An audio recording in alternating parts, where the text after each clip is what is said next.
अस्सलाम वालेकुम।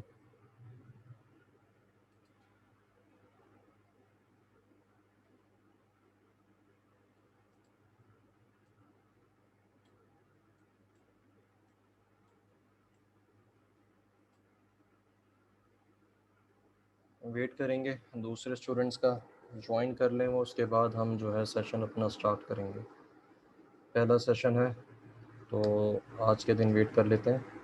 Next onwards हमारा लेक्चर जो है 6 बजे स्टार्ट हो जाएगा।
हाँ,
19 की स्ट्रेंथ हो चुकी है। मेरे हिसाब से जो है सेशन स्टार्ट कर लेना चाहिए। अच्छा, सबको स्क्रीन विजिबल है और आवाज़ आ रही है, तो सारे स्टूडेंट्स जो है अपना रिप्लाई चैट मैसेज में देंगे। माइक्स मैंने सबके ऑफ कर रखे हैं, तो I won't be able to hear you. ठीक है, तो कोर्स आपका नेटवर्क प्रोग्रामिंग का है। स्टार्ट करने से पहले एक चीज़ जो है जहन में रखें और उसको जहनशी कर लें कि हमारा लेक्चर जो है 6 बजे स्टार्ट हो जाएगा और तकरीबन 8 बजे हमारा सेशन ख़त्म हो जाएगा। आपने 6 बजे से ज्वाइन करना है सेशन। अगर कोई लेट होता है उसकी अटेंडेंस जो है फिर मार्क नहीं होगी। और बीच में नमाज ब्रेक होगा 15 मिनट का, उसके अलावा कोई ब्रेक नहीं होगा। इसी वजह से हम सेशन जो है जल्दी क्लोज़ कर रहे हैं। तो नमाज ब्रेक 15 मिनट को होगा, तो जल्दी जो है रिजॉइन करना है। नमाज ब्रेक के दौरान कोई भी सेशन लीव नहीं करेगा, सारे क्लास के अंदर मौजूद रहेंगे। तो नेक्स्ट ऑनवर्स क्लास जो हमारी होगी 6 बजे हमारा लेक्चर स्टार्ट हो जाएगा। We won't wait for any student. तो स्टार्ट करते हैं नेटवर्क प्रोग्रामिंग के कोर्स के साथ। नेटवर्क प्रोग्रामिंग जो है आपका कोर्स रिलेटेड टू प्रोग्रामिंग है, लेकिन इसके अंदर जो है आपके पास 95% जो है थ्योरी है, सिर्फ और सिर्फ थ्योरी है। और 5% जो है कोड होगा।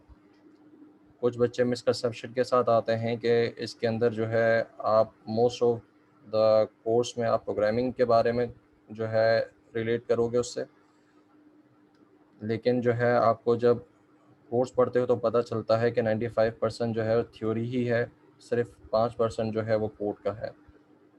तो आपने जो है अगर थ्योरी पे फोकस नहीं किया तो आपको जो है कोडिंग के अंदर पे प्रॉब्लम होगी। तो प्रोग्रामिंग का पार्ट इसमें सिर्फ 5% है, बाकी उसके रिलेटेड प्रोग्रामिंग किस तरीके से करनी है, क्या उसके कॉन्सेप्ट्स होते हैं, उनके बारे में जो थ्योरेटिकल एक्सपेक्ट है वो बहुत ज़्यादा है, दैट इज़ 95%। अच्छा, लेक्चर जो है हमारा, यहाँ पे मेरा नाम नहीं लिखा हुआ, किसी और की स्लाइड से मैं जो इस्तेमाल कर रहा हूँ। नाम मेरा मोहम्मद ज़ुबैर है। कुछ स्टूडेंट्स जो है आप में से पहले मुझसे कोर्स पढ़ भी चुके होंगे, दूसरे कोर्सेज। ठीक है, तो ये हमारी आउटलाइन रहेगी। इसमें आपकी ऊ और आपका जो DCN है उसका बहुत ज़्यादा अमल दखल होगा आपके नेटवर्क प्रोग्रामिंग के कोर्स के अंदर। अच्छा, टाइमिंग भी जो है ये वाली फ़ॉलो नहीं होगी, वही टाइमिंग है जो मैंने GCR पे अपलोड किया। इसको भी हम जो है क्राइटेरिया आपकी मार्किंग का उसको भी हम चेंज कर देंगे। फाइनल आपका 40 का ही रहेगा, मिड टर्म आपका 20 का हो जाएगा। बाकी जो सेक्शंस हैं इसके उसको हम डिस्कस कर लेंगे कि किस तरीके से सेग्रीगेट करना है। अच्छा, कोर्स का ऑब्जेक्टिव क्या है आपके नेटवर्क प्रोग्रामिंग का?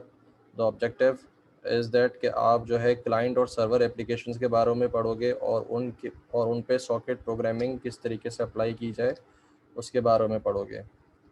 डिफरेंट APIs कौन कौन सी होती हैं नेटवर्किंग के लिए, उनके कंपेयर करोगे, कंट्रास्ट करोगे, और हर एक के अंदर क्या क्या खामियां हैं उसको देखोगे भी।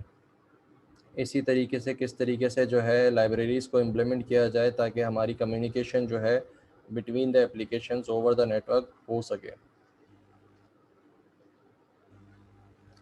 तो कोर्स के अंदर जो है हम C# प्रोग्रामिंग पढ़ेंगे और C++ की चीज़ें भी उस देखेंगे उसके अंदर। आप जो है ऑब्जेक्ट ओरिएंटेड प्रोग्रामिंग इसमें ख़ासा इस्तेमाल होगी, उस पर आपका हाथ जो है बहुत ज़्यादा स्ट्रॉन्ग होना चाहिए। उसके बाद जो है आप कोर्स के अंदर एक आधा नेटवर्क प्रोग्रामिंग का प्रोजेक्ट भी बनाओगे जिसके अंदर एक क्लाइंट और एक सर्वर एप्लीकेशन होगी। उसके अलावा मल्टी थ्रेडिंग का कॉन्सेप्ट पढ़ोगे, RPC का कॉन्सेप्ट पढ़ोगे, एक्सेप्शन हैंडलिंग को देखोगे, सिक्योरिटी को देखोगे, और कंकरेंसी को हैंडल कैसे करना है इसके बारे में भी हम इसमें देखेंगे। बुक जो है ये फॉलो होगी, रेफरेंस बुक ना लें, मैं आपको रिकमेंड करूँगा कि जो टेक्स्ट बुक है सिर्फ उसी को ले लें, तो इट विल बी इनफ। अच्छा, इसके 3 पार्ट्स हैं। पहले पार्ट में हम नेटवर्क प्रोग्रामिंग के जो बेसिक्स हैं उसको पढ़ेंगे। पार्ट 2 के अंदर हम जो हमारा नेटवर्क लेयर प्रोग्रामिंग है उसको देखेंगे। उसके बाद एप्लीकेशन लेयर प्रोग्रामिंग जो है उससे रिलेटेड हम चीज़ों को देखेंगे।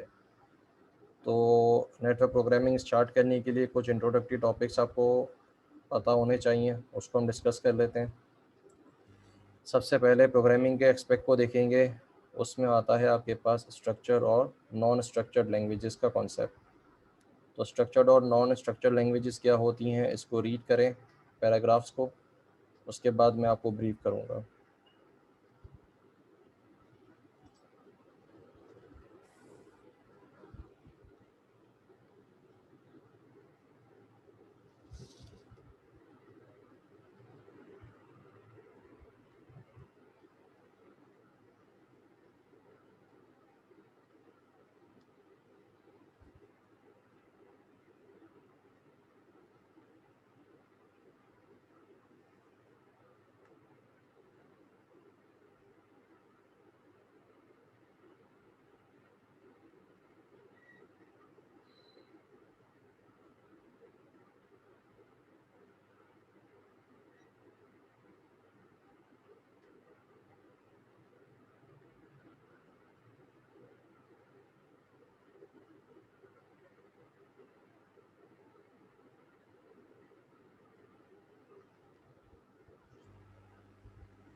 रीड कर चुके सारे?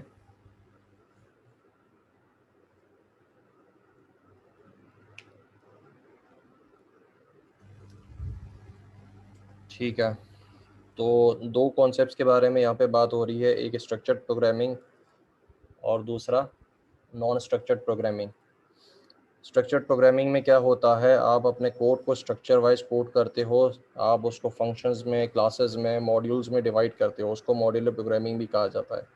अनस्ट्रक्चर्ड प्रोग्रामिंग क्या होगा, it is one block coding, जिसमें आप कोई पार्टीशन नहीं बनाते, ना जो है चीज़ों की रीयूजेबिलिटी का ख्याल रखते हो, उसको हम क्या कहते हैं, अनस्ट्रक्चर्ड प्रोग्रामिंग। तो इसी से कॉन्सेप्ट आता है जो कि आपका प्रोसीजरल प्रोग्रामिंग का है। ये जो प्रोग्रामिंग है आप पीएफ में कर चुके हो। प्रोसीजरल प्रोग्रामिंग क्या होता है, इसको रीड करें बेटा।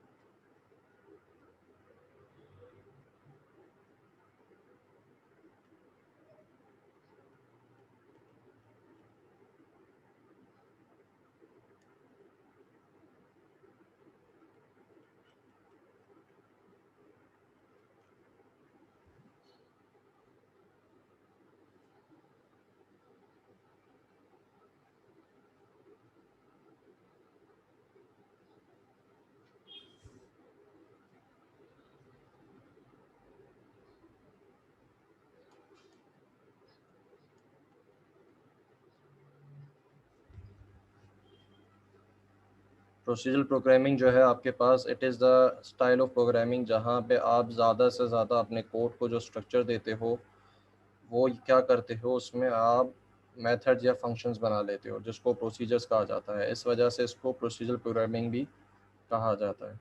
आगे बढ़ें, यहाँ तक कॉन्सेप्ट्स क्लियर है?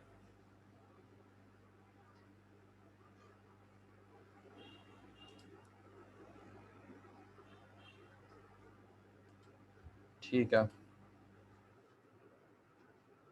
अच्छा, प्रोसीजरल प्रोग्रामिंग के बाद जब आपने पीएफ पढ़ ली, उसके बाद आपको ऊप की ज़रूरत क्यों पड़ी, वो आप मुझसे बेहतर जानते हो। आप लोगों ने खुद अंदाज़ा लगा लिया होगा कि पीएफ में जो डिसएडवांटेज था, वो एडवांटेज ऊप का बन गया, और ऊप आपको क्या क्या एडवांटेज देता है, वो सारी चीज़ें इसमें एक तरीके से मेंशन्ड है, तो बताने की ज़रूरत मुझे फील नहीं होती। अच्छा, ऊप के 4 पिलर्स होते हैं: इनहेरिटेंस, इनकैप्सुलेशन, पॉलीमॉर्फिज्म, एब्स्ट्रैक्शन।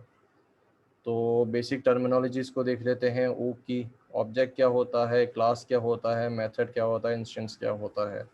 सबसे पहले क्लास को देखेंगे, क्लास सबसे पहले ऑब्जेक्ट को देखेंगे। ऑब्जेक्ट क्या होता है, it is an instance of a class. मतलब एक क्लास को देखते हुए एक एक्चुअल जो रैम के अंदर जो है स्पेस ऑक्यूपेशन होती है, उसको हम ऑब्जेक्ट कहते हैं।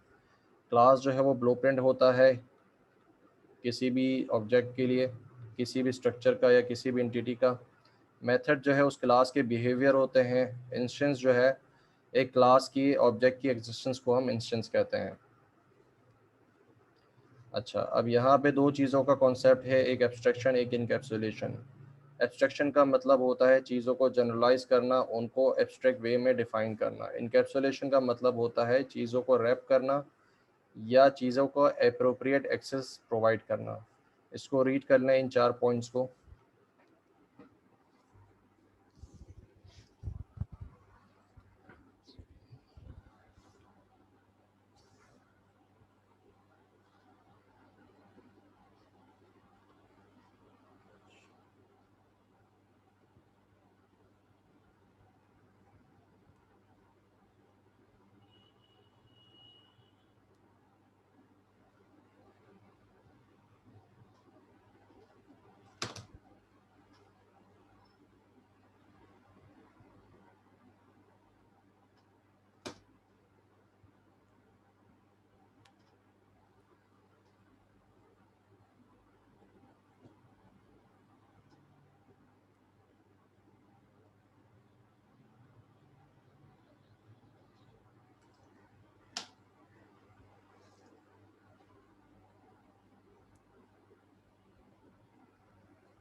रीड हो चुका।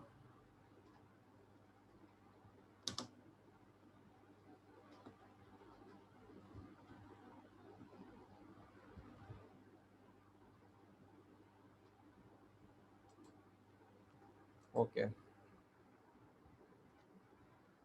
इनकैप्सुलेशन की एग्जांपल जो है, कोड एग्जांपल यहाँ पे दी हुई है कि इनकैप्सुलेशन जो है किस चीज़ को कहा जाता है। आई डोंट फील के बताने की ज़रूरत है, आप सब जो है पीएफ और डीपी पढ़ के आ चुके हो, तो आई डोंट थिंक उसकी ज़रूरत है। अच्छा जी, एक चीज़ का ख्याल रखें, ग्लोबल वेरिएबल्स क्या होते हैं, लोकल वेरिएबल्स क्या होते हैं, ये पता होना चाहिए। Global variables are those variables जो कि आपकी क्लास के अंदर कहीं से भी एक्सेस हो सकते हैं by any method. Local variables वो होते हैं जो कि इनसाइड अ फंक्शन होते हैं, उस फंक्शन के लिए वो लोकल वेरिएबल होता है। वो एक फंक्शन का लोकल वेरिएबल किसी और फंक्शन के लोकल वेरिएबल से आप कॉल नहीं कर सकते डायरेक्टली। उसके बाद ओवरलोडिंग और ओवरराइडिंग का कॉन्सेप्ट है। ओवरलोडिंग क्या होता है, एक ही मेथड को मल्टीपल पैरामीटर सिग्नेचर दे के उसको ओवरलोड करना। और ओवरराइडिंग क्या होता है, अपने पेरेंट से लिए हुए मेथड को ओवरराइड कर देना, उसके कोड को ओवरसी करके अपना कोड एग्जीक्यूट करवाना, दिस इज ओवरराइडिंग। अच्छा, कंप्यूटर नेटवर्क्स क्या होते हैं, इसको रीड करें पैराग्राफ को।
इसको रीड करें बेटा, मैं 1 मिनट में आ रहा हूँ।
जी रीड कर चुके सारे।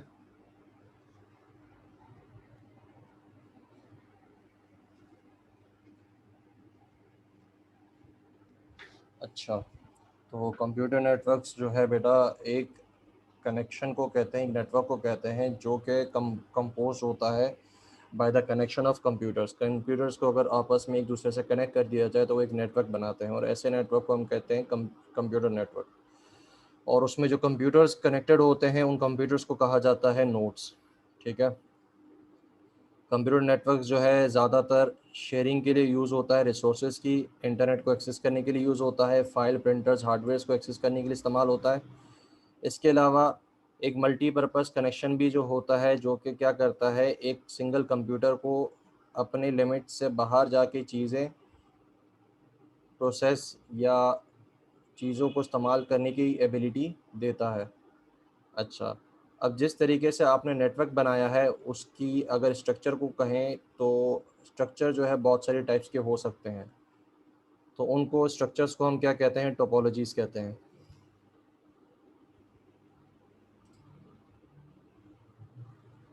इसके बाद एक आता है नेटवर्क प्रोटोकॉल। नेटवर्क प्रोटोकॉल क्या चीज़ है, इसको भी रीड करने ज़रा।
अच्छा, नेटवर्क प्रोटोकॉल क्या है? नेटवर्क प्रोटोकॉल है आपका सेट ऑफ रूल्स जो कि डिफ़ाइन करते हैं कि अगर कुछ कंप्यूटर्स नेटवर्क में कनेक्टेड हैं एक दूसरे के साथ थ्रू सम डिवाइस, तो उस डिवाइस पे जो है कम्युनिकेशन उस नेटवर्क के ऊपर कैसे कम्युनिकेशन होगी।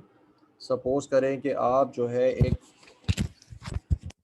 नेटवर्क में खड़े हैं, इंस्टेड ऑफ कंप्यूटर्स हमने जो है इंसानों को यूज़ किया है एज नोड्स।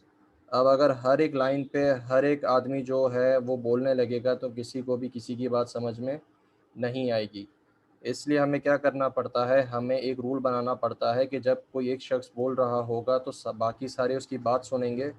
जब वो अपनी बात ख़त्म कर लेगा उसके बाद जो है किसी और शख्स के बोलने की बारी आएगी। इसी तरीके के रूल्स जो है नेटवर्क्स कंप्यूटर नेटवर्क्स में भी अप्लाई होते हैं, और इन रूल्स को जो है नेटवर्क प्रोटोकॉल्स कहा जाता है। इससे हमें इंश्योर क्या होता है, इससे हमें इंश्योर ये होता है कि हमारा जो मैसेज है वो डेफिनेटली जो है रिसीव हो जाएगा, उसकी एक्नॉलेजमेंट। हमारा जो रिलायबिलिटी है मैसेज पासिंग की वो हमें इंश्योर होती है, हमारी परफॉर्मेंस जो है वो एफिशिएंट हो जाती है, और हमारा नेटवर्क की जो कम्युनिकेशन है वो बहाल रहती है, that remains in working condition. Network protocol में किसी को कन्फ्यूजन?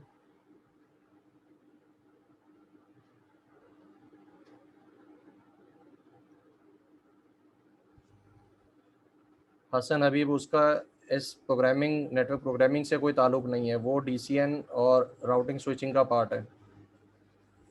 जो आप बता रहे हो उसका प्रोग्रामिंग से कोई ताल्लुक नहीं है। प्रोग्रामिंग के प्रोटोकॉल्स अलग होते हैं। अच्छा, अब बात आती है कि एक नेटवर्क जो है वो किस तरीके से काम करता है। तो पहला पॉइंट क्या कह रहा है, पहला पॉइंट सेज कि आपका जो कम्युनिकेशन है इंटरनेट की, वो जो है आपके प्रोटोकॉल्स के ऊपर होती है। एक कम्युनिकेशन प्रोटोकॉल जो है वो इनेबल किया जाता है, वो इंश्योर किया जाता है to follow between two computers. और इस कम्युनिकेशन प्रोटोकॉल को जो है अगर हम देखें तो आप में इसके चार किस्म के बल्कि 3 किस्म के जो है आपके पास प्रोटोकॉल्स आते हैं। पहला है आईपी प्रोटोकॉल, जिसका इंटरनेट प्रोटोकॉल कहते हैं। टीसीपी प्रोटोकॉल, जिसको ट्रांसमिशन कंट्रोल प्रोटोकॉल कहते हैं। यूडीपी प्रोटोकॉल, जिसको यूज़र डेटाग्राम प्रोटोकॉल कहते हैं। और डीएनएस या एसएमटीपी या एफटीपी, जिनको हम फाइल शेयरिंग, ईमेल सर्विसेज और डोमेन नेम सर्विसेज के नाम से भी जानते हैं।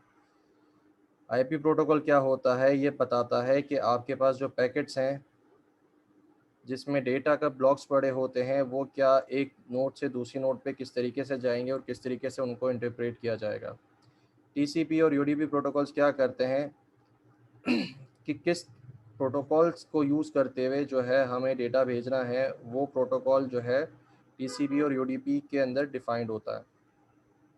इसी तरीके से अगर हमें डोमेन चाहिए किसी भी सर्वर का, तो उसका डीएनएस हम यूज़ करते हैं। अगर हमें मेलिंग सर्वर बनाना है तो उसके लिए हम एसएमटीपी प्रोटोकॉल यूज़ करते हैं। अगर हमें फ़ाइल शेयरिंग सर्वर बनाना है तो हम एफटीपी जो है हमारा प्रोटोकॉल, उसको इस्तेमाल करते हैं। अच्छा, अब इंटरनेट प्रोटोकॉल जिसका नाम आईपी था, उसमें क्या प्रोटोकॉल्स के पॉइंट्स हैं, इसको रीड कर लें। क्या होता है इसमें, क्या क्या डिटेल्स हैं, सारे पॉइंट्स को रीड करो सारे।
जी बेटा, सब रीड कर चुके।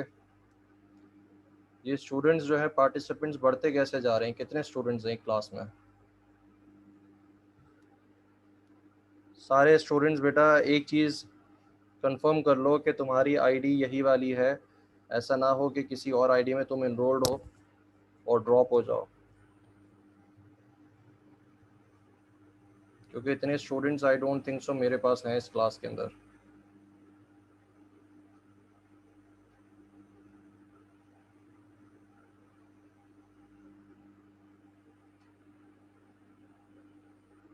ठीक है।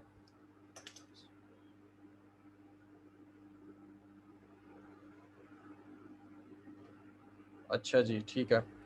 तो इंटरनेट प्रोटोकॉल जो है, सबसे पहले पॉइंट क्या कह रहा है कि इंटरनेट प्रोटोकॉल का एक की एलिमेंट होता है, जो कि क्या है, एक आईपी एड्रेस। आईपी एड्रेस के अलावा बिना आपका जो नेटवर्क प्रोटोकॉल है, आईपी एड्रेस के ना होने की सूरत में आप कभी भी उस पर कम्युनिकेट नहीं कर सकते। ये एक 32 बिट नंबर होता है जिसके बेसिस पे आप रिकग्नाइज करते हो नोड्स को। उसके बाद सेकंड पॉइंट कह रहा है, the internet authorises assign ranges of numbers to different organisations. इन आईपी एड्रेसेस को डिस्ट्रीब्यूट कर दिया जाता है इन रेंजेस, और ये कौन असाइन करता है? Internet authorities. जैसे आपके केस में आपके आईएसपी प्रोवाइडर्स जो हैं, उन्होंने भी अपना एक पूल बनाया होगा आईपी एड्रेसेस का, जिसमें से आपको एक आईपी एड्रेस असाइन हुआ है। IP is responsible for moving packet of data from one node to another. IP protocol जो है, it is responsible for moving the data. Communication का दारोमदार IP प्रोटोकॉल के ऊपर है। A packet contains information such as the data to be transferred, the source and destination IP addresses.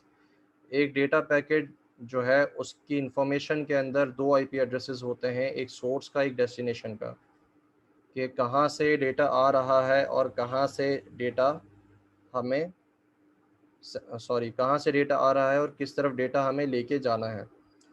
Packets are send through different local network through gateways.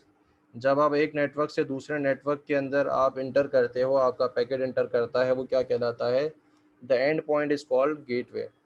ठीक है। उसके बाद एक checksum जो है वो क्रिएट किया जाता है to validate that your data is correct. उसमें कोई पैकेट करप्ट तो नहीं हो गया, उसकी कोई बिट्स करप्ट तो नहीं हो गई, तो चेकसम को यूज़ किया जाता है उसके लिए। उसके बाद IP based communication is unreliable. IP based communication का हमेशा नुकसान क्या है कि उसमें अनरिलायबिलिटी का फैक्टर हमेशा मौजूद रहता है। यहाँ पर भी नोट से मतलब बेटा आपका कम्युनिकेशन डिवाइस या कंप्यूटर। हसन हबीब।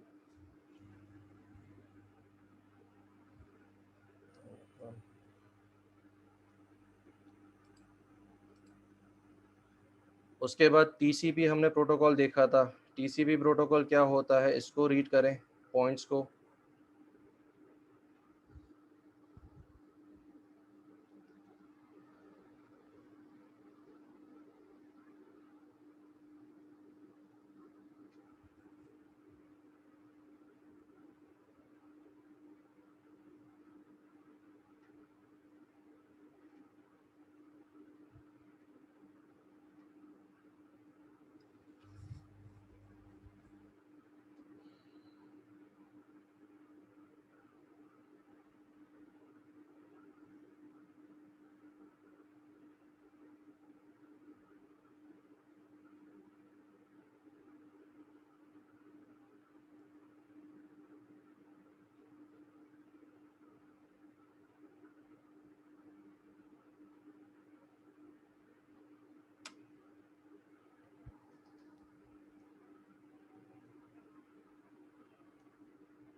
हाँ, तो टीसीपी जो है पहला पॉइंट, टीसीपी जो है एक हायर लेवल प्रोटोकॉल है जो कि क्या करता है, आईपी प्रोटोकॉल के ऊपर बनाया गया है, जो कि उसको एक्सटेंड करता है और एडिशनल फंक्शनैलिटी देता है। कैसी फंक्शनैलिटी देता है, जिसमें आपके पास रिलायबल कम्युनिकेशन होती है। आईपी प्रोटोकॉल में जो कम्युनिकेशन है वो अनरिलायबल रहती है, लेकिन टीसीपी में जब आता है तो वो रिलायबल बन जाती है।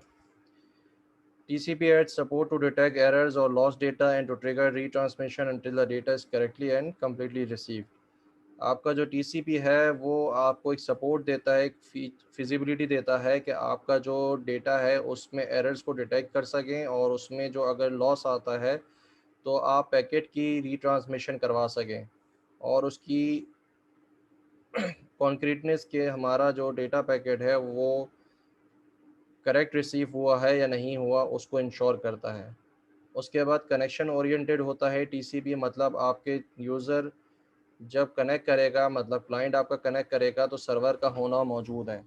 और एक्नॉलेजमेंट बेस्ड ये प्रोटोकॉल होता है, मतलब जब भी पैकेट रिसीव होता है उसके बाद हमेशा एक एक्नॉलेजमेंट जो है वो जनरेट की जाती है। अच्छा, उसके बाद ओ एस आई मॉडल्स आप DCN में पढ़ चुके होंगे। ब्रीफ सी इंट्रोडक्शन यहाँ पे भी दी हुई है, इसको भी रीड कर लें।